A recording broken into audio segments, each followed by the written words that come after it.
அதிமுக ஆட்சியில் ஜாஃபர் சாதிக் கைது செய்யப்பட்டு விடுதலையான நிலையில் இதுகுறித்து பேச அதிமுகவிற்கு தகுதி இல்லை என்று மதிமுக முதன்மை செயலாளர் துரை வைகோ தெரிவித்துள்ளார்.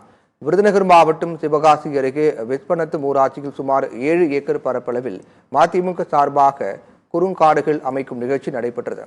இதில் மதிமுக முதன்மை செயலாளர் துரை வைகோ, அமைச்சர்கள் KKSSR ராமச்சந்திரன், தங்கம் தென்னரசு, சட்டமன்ற உறுப்பினர்கள் ஆகியோர் பங்கேற்றனர்.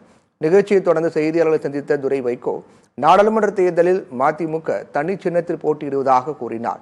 கடந்த 2013ஆம் ஆண்டு அதிமுக ஆட்சியில் போதைப்பொருள் விவகாரத்தில் ஜாஃபர் சாதிக் கைது செய்யப்பட்டிருப்பதாகவும் பாஜக வழக்கறிஞர் உதவியுடன் அவர் விடுதலை செய்யப்பட்டதாகவும் துரை வைகோ குற்றச்சாட்டு தெரிவித்தார்.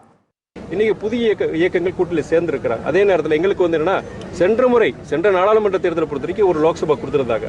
இன்னைக்கு அதே ஒரு லோக்சபா இதுல என்ன சிறப்புனா எங்களுக்கு இந்த இடம் தனி சின்னம், எங்களுக்கு மதிமுகங்கிற தனி சின்னத்தை நான் நினைக்கிறோம். அதுதான் நீங்க எல்லாரும் பார்க்கணும். போன ஒரே லோக்சபா சீட்டு தான், அதுமே நாங்க சூரியன் நின்னோம். இந்த தடவை எங்களோட தனி சின்னத்தில் நிற்கிறோம். அதனால அதுல வேறுபாடு கிடையாது.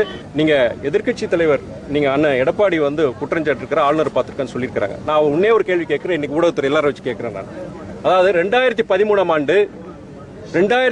ஆண்டு நவம்பர் 11ஆம் தேதி இதே சாதிக், அவர் பேர் என்னது, ஜாஃபர் சாதிக் என்ற நபர், அவரு சென்னையில வியாசார்பாடி பகுதியில் அவர் சென்று கொண்டிருந்த வாகனம், அந்த வாகனத்தை மறிச்சு போலீஸ்காரர் சோதனை போடும்போது கிட்டத்தட்ட 40 லட்சம் மதிப்பு உள்ள போதைப் பொருள் அன்னைக்கு பிடிச்சு அவர் கைது செஞ்சிருக்கிறார். அவரோட கூட 4 பேர், மொத்தம் 5 பேர் கைது செஞ்சிருக்கிறாங்க. அன்னைக்கு அவர் மேல உயர்நீதிமன்ற வளாகத்தில் சிறப்பு நீதிமன்றத்தில் வழக்கு தொடரப்பட்ட பொழுது அப்போது என்னன்னா, அப்போ தரவுகளும் சரி சாட்சிகளும் சரியா இது பண்ணாதனால அன்னைக்கு அவர் வெளியே வர அந்த கேஸ் நிக்கல, அவர் வெளியே வந்துட்டார். அந்த வழக்குல யார் தெரியுமா வாதாடினாரு?